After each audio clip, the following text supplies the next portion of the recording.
Hey folks, the Comics Kid 2099 here to discuss an episode of a superhero animated series. Today I'll be talking about the new Batman Adventures episode, Over the Edge. If you haven't seen the episode, you should do so before you listen to this review. And if you have seen the episode, but it's been a little while, I'll be refreshing your memory on the plot of the episode before I get into the review itself. We open with the police chasing after Batman and Robin, and Gordon knows that Bruce Wayne is Batman. They escape with the help of Nightwing, and they all recap how they got to this point. They were fighting Scarecrow, and he pushed Batgirl off of a building. When Gordon found out that it was his daughter, he and the police went after Batman. The police eventually arrest Nightwing, and Batman tells Tim to leave because the police won't go after him. Gordon releases Bane to go after Batman, but Bane wants to kill him instead of taking him in alive. Batman and Gordon make peace as Bane kills them both, and we see that Batgirl is actually hallucinating all of this thanks to fear toxin that she took in while she was fighting the Scarecrow. She goes to tell her dad that she's Batgirl, but he heavily implies that he already knows and that she has his blessing. Cue credits. Man, what can I say about this episode except that it is maybe my favorite Batman episode of all time. It's got hints of The Dark Knight Returns, a story that I love, but it doesn't ever actually homage that story like other episodes of this series have in the past. It's maybe one of the most fast-paced episodes of this series, only really slowing down at the end when Barbara has her heart-to-heart with her dad. While I don't really consider this a problem, this isn't really much of a character episode. This episode is more in the vein of an explosion every 5 minutes action movie, and that makes it much more difficult to discuss like the more character-driven episodes of this series. But again, it being an action movie is what I like so much about it, even if it doesn't leave me with much to say.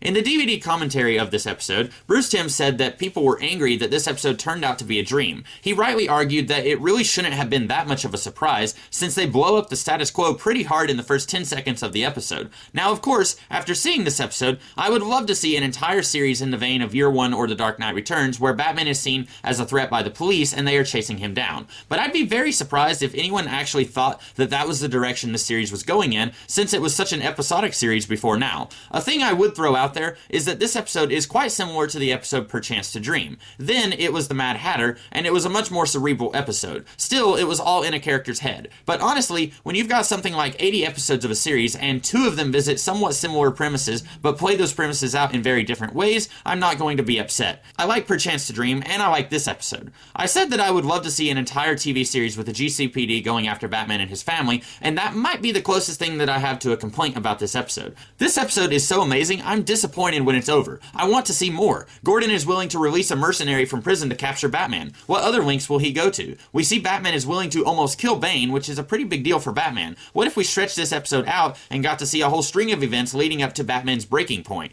We also get to see a comical moment where Batman's enemies try to take financial advantage of finding out Bruce Wayne's secret identity. But what might some of his other enemies do in this New World Order where the Bat family and the police are at war? The possibilities of what you could do in this world are endless, and that we don't get to see those possibilities explored a little bit more disappoints me. I know that it would have been unrealistic to expect this episode to actually change the status quo of the series, but I can kind of understand why people might have been sad that this episode was ultimately just contained to a dream world. That's all that I have to say about this episode, guys. I loved everything about it. As enthusiastic about it as I was, I can even understand why they wouldn't want to do this episode on a weekly basis, because then it would lose what makes it special. But overall, I still think this is my favorite Batman episode. But what do you guys think? Love it? Hate it? Let me know in the comments below. And what do you think of this video? If you liked it, be sure to like, share, comment, and subscribe. And if you do like it, I do this sort of video every Saturday. And I also do videos throughout the week, so be sure to check those out too if you're interested. In the meantime, I'll see you guys in the future. Have a great rest of the day.